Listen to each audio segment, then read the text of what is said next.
The next exercise we're gonna go through is called a bird dog. So you're gonna want a mat and you're gonna be on your hands and knees with your hands just underneath your shoulders and your knees underneath your hips. You're keeping your core nice and tight and keeping your back flat as you reach one arm and the opposite leg straight back. You're gonna alternate sides, going back and forth, trying to reach forward and kick straight back, making sure that you don't lean into your hips or lift up too high.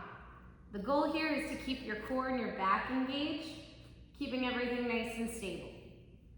If this is too challenging for you, a modification you could do is either just doing the arms to get started. You could just start with the legs, one at a time.